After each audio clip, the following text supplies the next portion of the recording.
Donc, moi, je continue la série de prédications sur 1 Samuel. C'est la 4e étape aujourd'hui. On va s'arrêter sur le chapitre 3.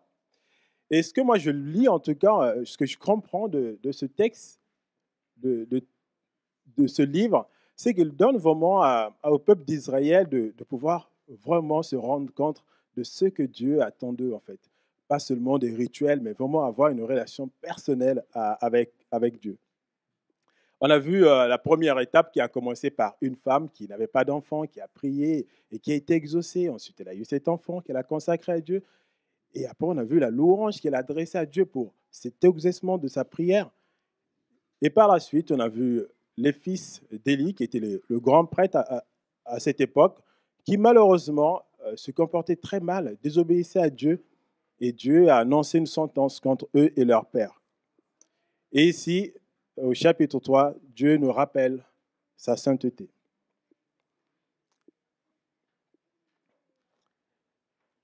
Je vous propose de voir ça en 3 points. Donc, le verset 1 à 10 qui nous montre que Dieu parle à ceux qui respectent sa sainteté. Et le verset 11 à 18, que Dieu ne peut pas fermer les yeux devant le péché. Et enfin, le verset 19 à 21, Dieu marque de son sceau ceux qui respectent sa sainteté. Alors, passons à la lecture. Donc, les versets 1 à 10. Et je lirai dans la version Parole de vie. Donc, c'est celle qui s'est affichée.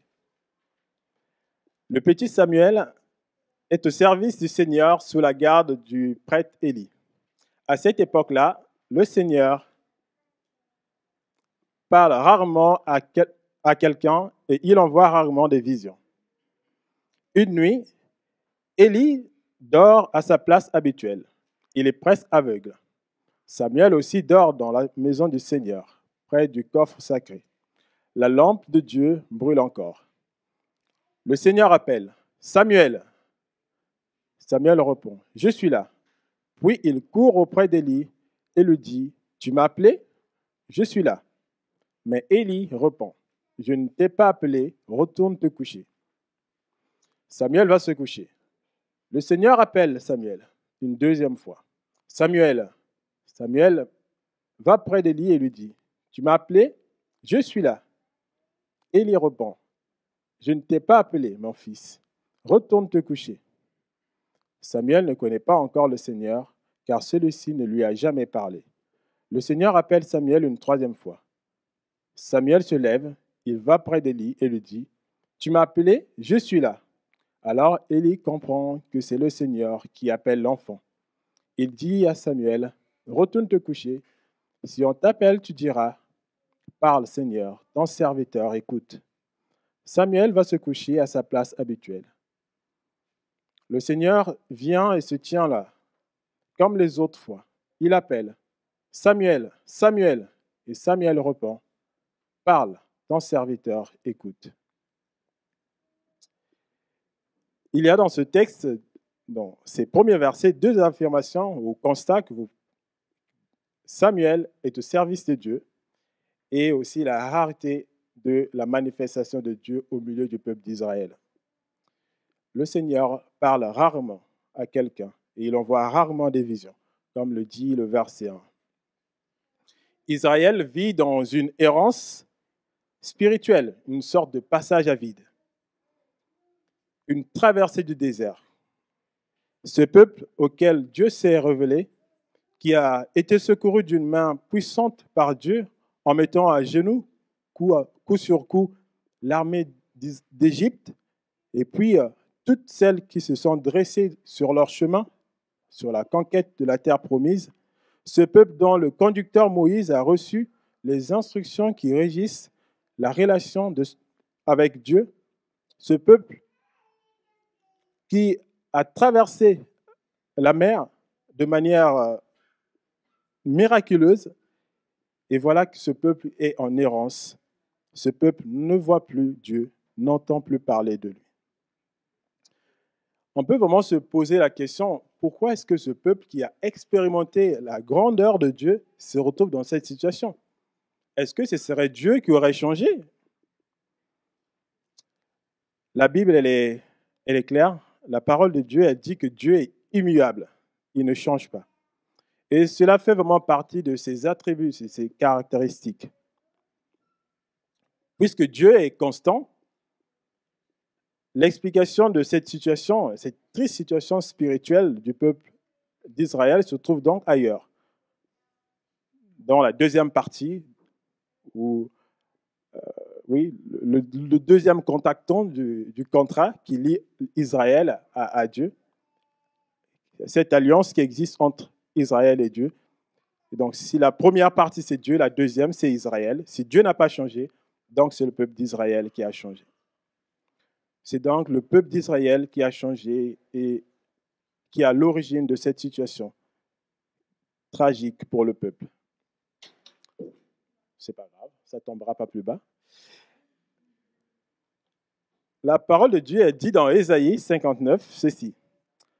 Non, la main de l'Éternel n'est pas trop courte pour sauver, ni son oreille trop dure pour entendre. Mais ce sont vos crimes qui mettent une séparation entre vous et votre Dieu. Ce sont vos péchés qui vous cachent sa face et l'empêchent de vous écouter. C'est donc le péché et la désobéissance à Dieu qui expliquent ce désert spirituel. Et dans les chapitres précédents, on peut trouver quelques illustrations de ces péchés, de ces choses qui empêchent le peuple de voir Dieu et laisser Dieu s'exprimer au milieu de lui. Dans le chapitre 1, on a vu cette femme Pénina, une Israélite pourtant, qui se moque copieusement de la deuxième femme de son mari. Elle se moque d'elle en plus au moment où elle va donner son offrande à Dieu. Et elle accuse même Dieu d'être à l'origine de la stérilité de la deuxième femme de son mari. Et en tout cas, sa manière de vivre semble en totale incohérence avec ce que Dieu attend d'elle et ce que Dieu attend de ceux qui le reverrent. Et au chapitre qui a suivi, on a vu les fils d'Élie que j'évoquais au début, qui eux aussi ont déshonoré le nom de Dieu. Ils ont péché en prenant les meilleurs morceaux de sacrifice pour eux et aussi en ayant des relations sexuelles avec des femmes.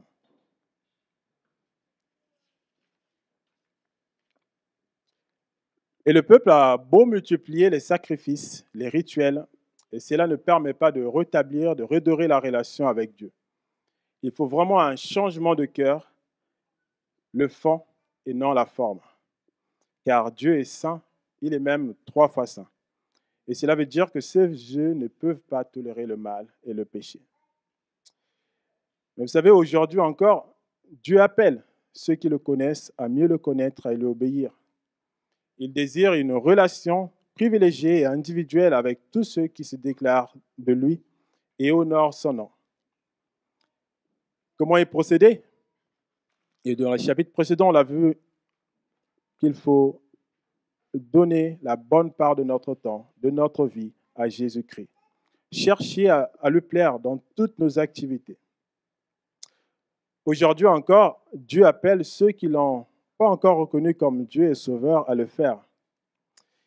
Et vous avez peut-être l'impression que Dieu est mort pour ceux qui ne croient pas en lui, que ce que vous entendez est obsolète ou d'un autre temps. Vous voulez voir des signes, des miracles pour y croire. Je pense que l'histoire du peuple d'Israël nous montre que la démonstration par les miracles ne sert à rien, que ça ne suffit pas. Ce n'est pas le gage de l'émergence d'une foi authentique. Malgré tous les miracles accomplis par Dieu durant toute leur histoire, le peuple n'a pas eu ce cœur si attaché à Dieu. Il a fini par désobéir à Dieu et éteindre le feu que Dieu avait placé en eux. Alors si tu recherches réellement Dieu, alors reconnais sa souveraineté et accepte-le tout simplement par la foi. Et dans le cas où tu voudrais que tes exigences soient satisfaites par Dieu, que Dieu réponde à tes demandes une à une comme preuve de son existence, alors ce n'est sans doute pas de Dieu dont tu as besoin, mais plutôt d'une idole que tu peux manipuler à ta guise. Et hélas, aujourd'hui, il y a bien des gens qui délibérément adorent des objets plutôt que Dieu le vrai Dieu, le Dieu créateur. Au milieu de ce constat d'errance du peuple d'Israël, dans leur désert spirituel, il y a fort heureusement des exceptions. Après l'exemple d'Anne qui avait une relation privilégiée avec Dieu, en le reconnaissant dans tout ce qu'elle faisait comme son Dieu, son maître, il est question ici de Samuel, son fils, qui lui est au service de Dieu. Finalement, on se rend compte que la présence de Dieu dans Israël était toujours là. Dieu était toujours présent, mais que ce sont les mauvaises habitudes, le cœur éloigné du peuple d'Israël qui faisait que Dieu ne se manifestait pas. Et on peut dire que la présence de Dieu est finalement comme l'air pour nous, les humains. L'air est là, présent partout, mais c'est à chaque être humain de prendre cette décision d'inspirer et d'expirer pour respirer. Si quelqu'un décide de ne plus respirer volontairement, il mourra, malgré la présence de l'air. Alors choisissons la vie en respirant l'air insufflé par la parole de Dieu, qui est la parole de vie. Il faut quand même aussi saluer le travail d'Élie, le grand prêtre, qui est l'instructeur de Samuel. Grâce à lui, Samuel a pu avoir un enseignement de qualité qui lui a permis de se familiariser au rite, mais bien plus que ça, de connaître le Seigneur, l'Éternel. Et nous pouvons aussi nous inspirer de ça pour donner un enseignement authentique, basé sur la parole de Dieu, un enseignement qui donne vraiment de connaître Dieu tel qu'il est, de connaître son plan pour l'humanité et donner à tous ceux qui l'entendent de pouvoir le suivre. Et moi, je me suis posé cette question en lisant ça, est-ce que ce que je sais de Dieu, je peux le transmettre fidèlement à quelqu'un? Est-ce que le peu que je connais de Dieu, que je peux transmettre, permettra à quelqu'un de bien connaître Dieu? Au moins les bases, et que cette personne puisse également se positionner, prendre position pour Dieu. Alors, appliquons-nous à connaître la parole de Dieu pour pouvoir la transmettre également fidèlement. Et méfions-nous de communiquer également peut-être des messages qui peuvent être pervertis par notre manière de penser, mais assurons-nous vraiment de l'authenticité de ce qu'on sait pour pouvoir le transmettre fidèlement. Le texte dit que Samuel est vraiment dévoué, c'est un serviteur dévoué. Quand il croit entendre l'appel de son maître, il court. Et il ne court pas une seule fois en fait, il court 3 fois. Moi, je ne sais pas vous, si une fois j'entends mon nom et je vais voir la personne, puis elle me dit, bah, c'est pas moi qui t'ai appelé, la deuxième et la troisième fois, je me dirais, bon, c'est bon, il se moque de moi, quoi. Mais lui, il n'a pas fait ça, il a persévéré. Moi, je suis vraiment très agréablement surpris en fait de voir un tel enfant, là il est encore enfant, qui a une telle obéissance. Et cette obéissance qu'il a envers Élie, qui est son maître, il aura la même obéissance devant Dieu également, qui est beaucoup plus grand que Élie, son maître. Est-ce que nous sommes vraiment prêts, nous aussi, à répondre instantanément à l'appel de Dieu, ou nous avancerons de raison pour dire, en fait, Seigneur, je ne peux pas, j'ai sport aujourd'hui, j'ai un abonnement qui m'a coûté cher, il faut que je l'optimise, il faut que j'y aille, alors qu'il y a un groupe de maison, alors qu'il y a une activité qui peut permettre nous permettre personnellement et collectivement de grandir dans la maturité spirituelle. C'est vraiment des bonnes questions qu'on peut se poser. Et Samuel pouvait aussi être influencé par le mauvais témoignage des fils d'Élie. Au chapitre 2, qu'on a vu que les fils d'Élie, ils avaient vraiment un mauvais comportement que Dieu leur a reproché. Et Samuel était sans doute au contact aussi de ces enfants-là. Et il pouvait donc être influencé négativement par le comportement de ces enfants. Mais on voit par cet appel, sa manière dont il a réagi et aussi la présence de Dieu, que Samuel est resté ferme dans ce que Élie lui a enseigné. Il est resté ferme dans ce que Dieu a mis dans son cœur. Et nous aussi, nous devons tenir ferme, en tout cas, dans notre marche chrétienne. Il y a parfois des mauvais exemples, mais nous devons nous appuyer sur le meilleur des exemples, qui est Christ. Nous avons l'assurance de sa présence à nos côtés. Alors, regardons à lui. Revenons encore à Élie. C'est vrai que dans le chapitre qui a précédé, si dans la suite de notre texte, on verra que Dieu lui repose des choses. Et on pourrait dire qu'il a vraiment raté sa cible. C'est vrai. Mais il y a quand même des choses positives en fait, à noter dans sa vie. Et donc, nous aussi, on peut se servir comme exemple. Et la première qu'on a citée, c'est vraiment le fait que lui, il a donné un enseignement authentique à Samuel. Et puis la deuxième, c'est vraiment sa bienveillance vis-à-vis de Samuel. Quand il voit Samuel venir l'appeler 3 fois et qu'il comprend que c'est Dieu qui l'appelle, il a un comportement qui est vraiment admirable en fait. Imaginez en fait dans quelle attitude il aurait pu avoir si vous étiez à sa place. Vous avez entendu la sentence de Dieu à votre sujet. Le jeune homme qui vit dans votre maison, vous voyez que Dieu lui parle comme s'il y avait un passage de relais. Et je pense que moi, je lui aurais pas donné peut-être les moyens, les indications pour répondre à Dieu. Mais ce n'est pas ce qu'il fait, Élie. Élie, il est dans une attitude bienveillante vis-à-vis de Samuel. Il lui donne l'indication, la manière dont il faut procéder pour pouvoir répondre à Dieu quand il appelle. C'est Élie qui le montre. Élie, il aurait pu être dans la jalousie. Pourquoi l'Éternel se révèle-t-il à Samuel et pas à moi? D'autant plus que la parole se faisait rare à cette période. Ou encore, pourquoi est-ce que ce ne seraient pas mes fils qui me succéderont et non Samuel? Mais au lieu de tout ça, vraiment, il a bien agi. Et moi, ça m'a encore interpellé. Comment est-ce que moi, je réagis, que ce soit dans l'église, au travail, dans ma famille, quand je constate que quelqu'un a un don, une promotion? Est-ce que je m'en réjouis? Est-ce que j'encourage cette personne à développer son talent ou je lui mets les bâtons dans les roues pour qu'il n'y arrive pas? En tout cas, dans l'Église, rappelons-nous quel est le corps de Christ, composé de plusieurs membres et que chaque membre a sa fonction, son utilité. Et il faut aussi se poser la question, mais pourquoi est-ce que Dieu, il est quand même Dieu, il est au-dessus de tout, pourquoi il n'a pas trouvé un autre moyen pour faire appel à Samuel? Pourquoi 4 fois?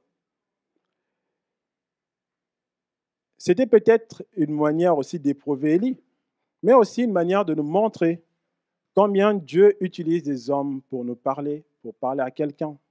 Ne pas être borné sur notre compréhension des choses et de dire, moi je sais, je ne vais pas entendre les autres, mais d'écouter avec discernement ce que les autres aussi peuvent nous dire.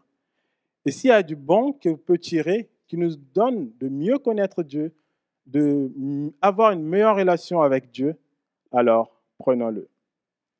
En tout cas, Dieu attend de ceux qui le connaissent une disponibilité semblable à celle de Samuel.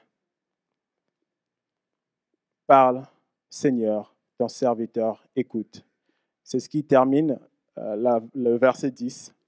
Parle, Seigneur, ton serviteur écoute. Que nous aussi nous puissions dire cela. Parle, Seigneur, ton serviteur écoute. Les versets 11 à 18 nous montrent que Dieu ne ferme pas les yeux devant les péchés. Le Seigneur dit à Samuel, « Je vais frapper Israël d'un grand malheur. Tous ceux qui apprendront la nouvelle seront effrayés. Je vais envoyer à Élie et à sa famille tous les malheurs que j'ai annoncés. Vraiment tous. » Élie est prévenu je condamne sa famille pour toujours à cause de sa faute. Il sait que ses fils m'insultent. Pourtant, il les laisse faire. C'est pourquoi je fais ce serment à la famille d'Élie. Rien n'effacera jamais sa faute. Aucun sacrifice, aucune offrande. Samuel reste couché jusqu'au matin. Puis, il va ouvrir les portes de la maison du Seigneur. Samuel a peur de raconter à Élie ce qu'il a vu. Mais Élie l'appelle et lui dit, « Samuel, mon fils. » Samuel répond, « Je suis là. » Élie demande, « Qu'est-ce que le Seigneur t'a dit? Ne me cache rien. Si tu me caches un seul mot, que Dieu te punisse très sévèrement. » Alors Samuel raconte tout à Élie. Il ne lui cache rien. Élie dit, « Il est le Seigneur. Il peut faire ce qui lui semble bon. »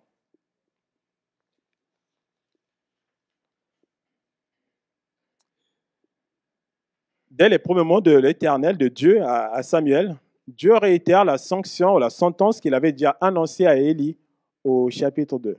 Ses fils et sa descendance seront écartés du service au tabernacle, mais surtout, ses deux fils mourront, et au chapitre 2, il est précisé, ils mourront le même jour.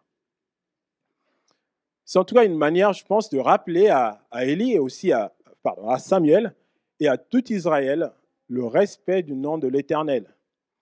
Dieu rappelle sa sainteté qui doit être honorée et respectée. Ce qui est reproché à Élie et à ses fils, c'est de prendre le nom de Dieu à la légère.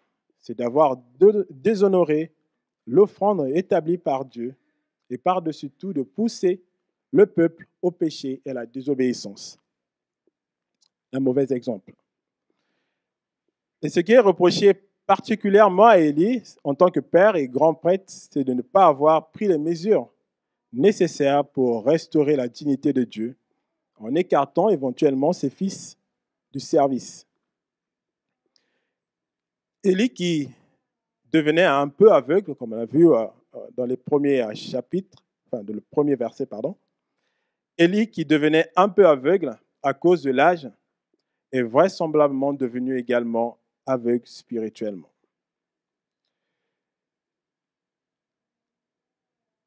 Samuel entend la sentence que Dieu annonce pour Élie, et je pense qu'il ne prend pas plaisir, en tout cas, à l'entendre. Il ne s'en réjouit pas, et ça se voit.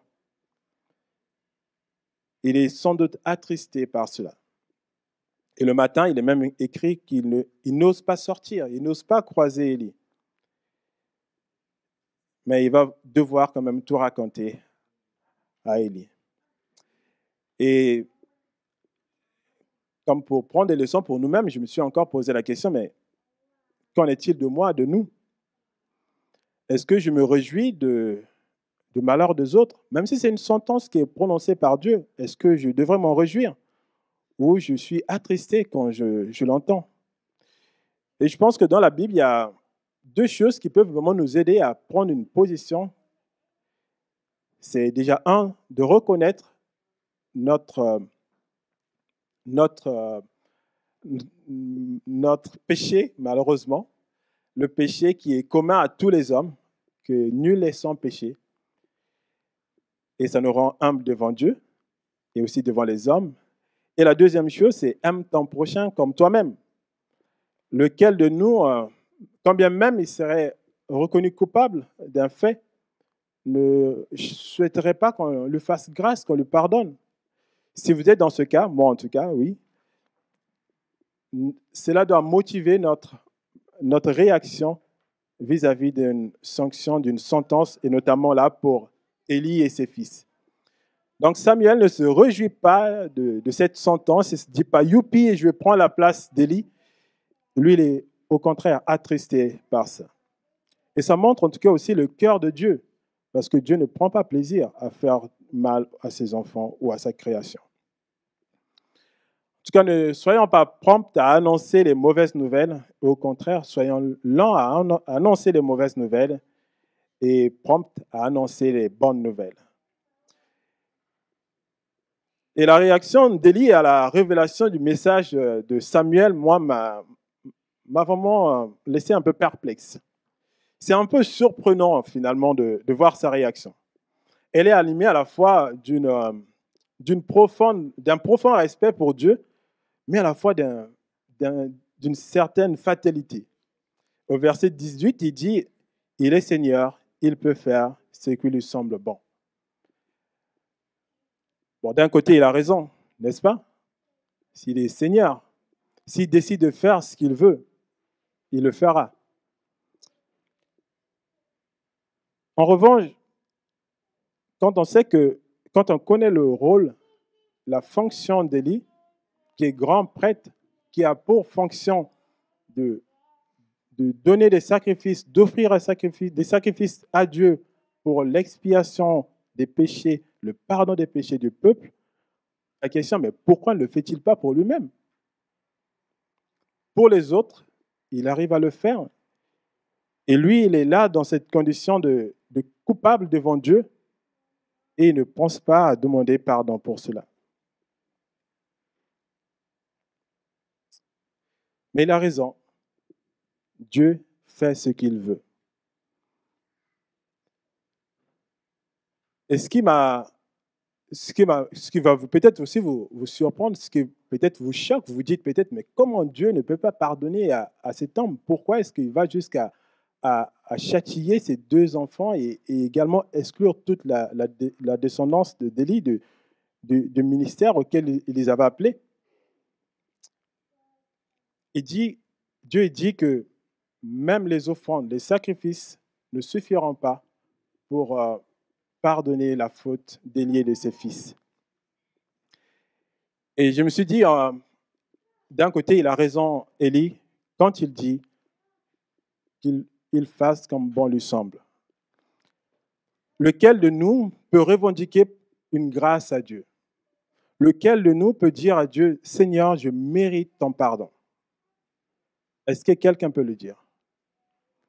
Personne ne peut le dire. Personne ne peut dire à Dieu, Seigneur, je mérite ton pardon. Il faut aussi que nous nous rappelions que les sacrifices instaurés par Dieu dans l'Ancien Testament, qui préfiguraient donc la venue de Jésus-Christ, qui permettaient de couvrir les fautes des hommes, en fait, Dieu n'était pas obligé de le faire.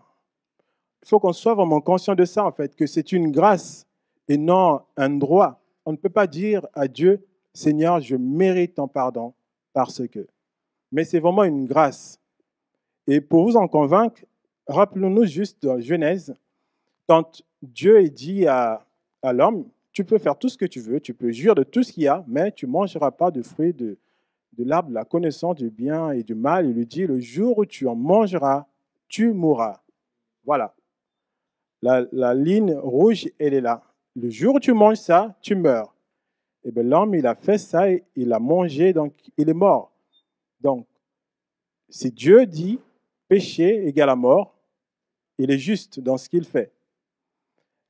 Et ce qui donne le pardon qui permet d'expier les fautes, c'est juste une grâce. C'est Dieu dans son amour, parce qu'il aime l'homme, qu'il a décidé de mettre ce cadeau, de permettre à l'homme de pouvoir être racheté de ses fautes.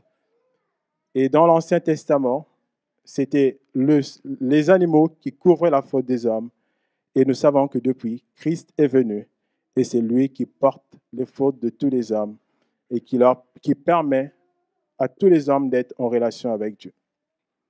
Donc, Élie, d'un côté, il n'a pas tort quand il dit qu'il fasse comme bon lui semble. Mais d'un autre, c'est quand même dommage parce que Dieu pardonne les fautes de ceux qui les reconnaissent et ceux qui aspirent à les abandonner, à ne plus agir de la même manière. Et la Bible nous montre que bon nombre de héros de la foi ont été dans ce cas. Ils ont désobéi à Dieu.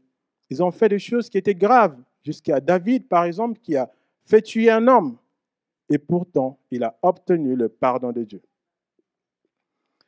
David, justement, nous dit dans le psaume 103 ceci, « L'Éternel fait grâce, il est rempli de compassion, il est lent à la colère et riche en bonté. Il ne conteste pas sans fin et ne garde pas éternellement sa colère. Il ne traite pas conformément à nos péchés. Il ne nous punit pas comme le mériteraient nos fautes. Mais autant le ciel est élevé au-dessus de la terre, autant sa bonté est grande pour ceux qui le craignent. Autant l'Orient est éloigné de l'Occident, autant il éloigne de nous nos transgressions. Comme un père a compassion de ses enfants, l'Éternel a compassion de ceux qui le craignent. Car il sait de quoi nous sommes faits. Il se souvient que nous sommes poussière. L'homme, ses jours sont comme l'herbe, il fleurit comme la fleur des champs. Lorsqu'un vent souffle sur elle, elle disparaît, et la place qu'elle occupait ne la reconnaît plus. Mais la bonté de l'Éternel dure d'éternité en éternité pour ceux qui le craignent, et sa justice demeure pour les enfants de leurs enfants, pour ceux qui gardent son alliance et se souviennent de ses commandements, pour les mettre en pratique. Voilà là la promesse et les paroles d'un homme qui a expérimenté le pardon de Dieu. Mais cela ne veut pas dire que Dieu ferme les yeux sur le péché. Non, Dieu ne ferme pas les yeux sur les péchés.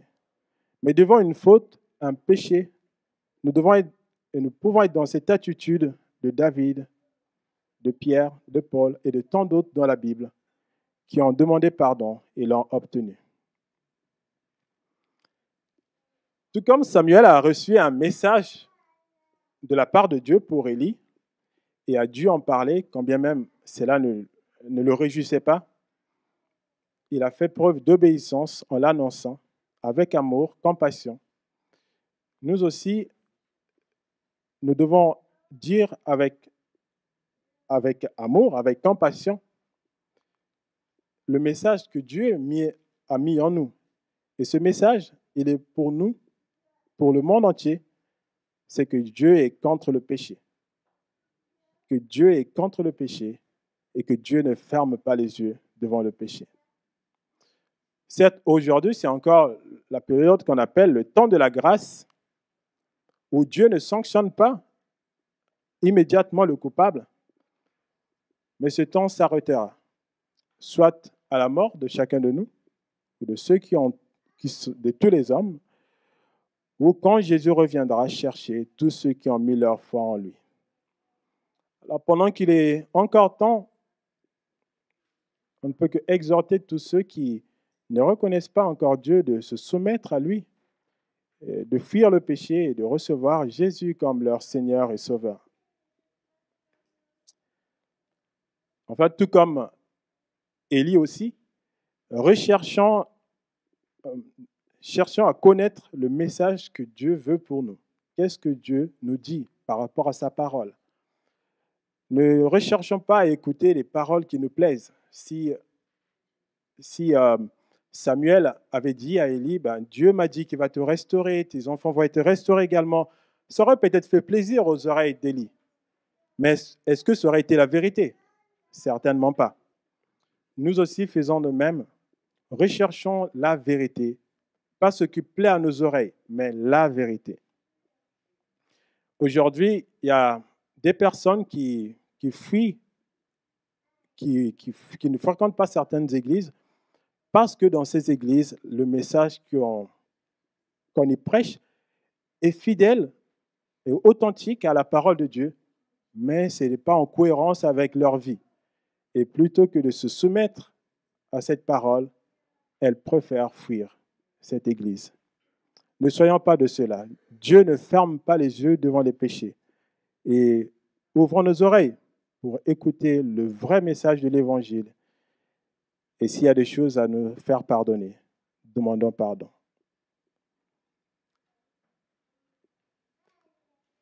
Le verset 19 à 21 nous montre que Dieu marque de son sceau ceux qui respectent sa sainteté.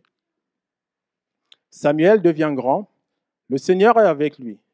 Et tout ce que Samuel dit de la part du Seigneur, le Seigneur le fait.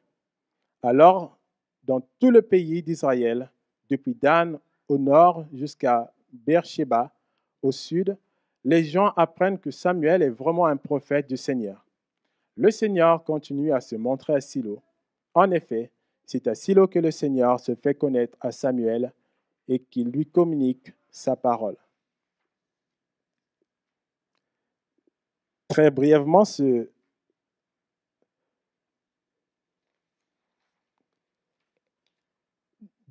très brièvement, le temps est donc passé depuis que Samuel a eu cette révélation de Dieu. Il a grandi depuis. Et ce qu'on remarque, c'est qu'il est resté fidèle à Dieu. Il est resté fidèle à ce qu'il a entendu de Dieu. Et les manifestations de Dieu qui accomplit les paroles de Samuel témoignent de sa fidélité, de la fidélité de Samuel envers Dieu. Et ça montre également que Dieu est toujours présent au milieu du peuple d'Israël. Et que quand on tient compte de la sainteté de Dieu, Dieu, il agit. Dieu, par ses exaucements des paroles de Samuel, atteste que Samuel parle de sa part. Un homme est en effet reconnu prophète de Dieu quand ce qu'il annonce se concrétise, se réalise. Si quelqu'un dit des choses qui ne se réalisent pas, quelqu'un dit qu'il parle de la part de Dieu et il dit des choses qui ne se réalisent pas, alors cette personne ne parle pas de la part de Dieu. Bon, pas dans les évidences. Si je vous dis ce soir à minuit, il fera nuit, et que ça se réalise, vous ne direz pas qu'Herbert est devenu un prophète. Mais si je vous dis ce soir à minuit, il fera jour, et s'il fait jour, je pense que tous vous allez m'appeler pour me dire Herbert, tu es un prophète. Aujourd'hui, on voit malheureusement qu'il y a des gens qui s'autoproclament prophètes et leur vie n'est pas vraiment en cohérence finalement avec ce que Dieu dit. Ils n'ont pas un témoignage qui soit authentique. Et pourtant, si on se réfère à ce que Dieu nous dit, on voit qu'il y a vraiment une cohérence entre être à lui et la manière de vivre. Et au chapitre 2, Samuel, qui était encore un jeune enfant, il avait un bon témoignage d'Israël et aussi donc, de Dieu. Vu que la parole, la lecture qu'on fait de 1 Samuel, c'est la parole de Dieu, donc ça a été inspiré par Dieu. Et Dieu confirmait déjà au chapitre 2, que Samuel lui était fidèle dans sa manière d'être. Et donc, chaque fois que nous entendons peut-être parler de quelqu'un qui se proclame prophète ou même un frère ou une sœur, il faudrait que nous nous posions la question de la cohérence de ce que vit la personne et de ce qu'elle dit et de ce qu'elle annonce. Mais ça vaut aussi pour nous tous. Tous ceux qui se déclarent chrétiens doivent être leur manière de vivre doit être en cohérence avec ce qu'ils professent de leur bouche. Et aujourd'hui, Dieu continue à parler. Dieu continue à appeler les hommes et les femmes. Tout comme il a fait pour Samuel, il continue à le faire aujourd'hui. Pas seulement par des hommes, mais surtout au travers de Jésus-Christ. Hébreux 1, versets 1 à 2 nous dit, après avoir autrefois, à de nombreuses reprises et de bien de manières, parlé à nos ancêtres par les prophètes, Dieu, dans ces jours qui sont les derniers, nous a parlé par le Fils. Il a établi héritier de toutes choses et c'est par lui aussi qu'il a créé l'univers.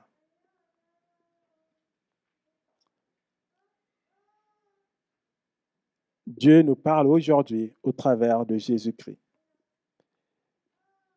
Et tout comme Samuel, aujourd'hui, Dieu nous appelle. Il appelle chaque homme, chaque femme à reconnaître sa sainteté. Et tout comme Samuel a reconnu la voix de Dieu et a décidé de marcher fidèlement à lui, il revient à chaque personne qui entend la parole de Dieu de prendre une décision, accepter de le reconnaître comme son sauveur ou non, accepter de marcher dans la sainteté d'une manière qui soit digne de lui ou non. Dieu marquera d'un sceau ceux qui, dans leur manière d'être, dans leur manière de vivre, sont conformes à ce qu'ils disent, ils confessent de leur bouche et qu'ils soient en cohérence avec la parole de Dieu. Finalement, la foi chrétienne, c'est un peu comme dans la vie de tous les jours, on doit prendre des décisions. Et là également, chacun doit prendre une décision devant l'appel. Dieu appelle, sans attendre une voix qui nous dise « Toi, viens ». On sait que Dieu nous parle aujourd'hui au travers de Jésus, par sa parole, par un frère, une sœur qui peut vous parler. Et à chacun de prendre une décision. Moi, j'ai décidé, par la foi et avec la force que Dieu me donne, de marcher dans la vérité. Quelle est la vôtre? Prions.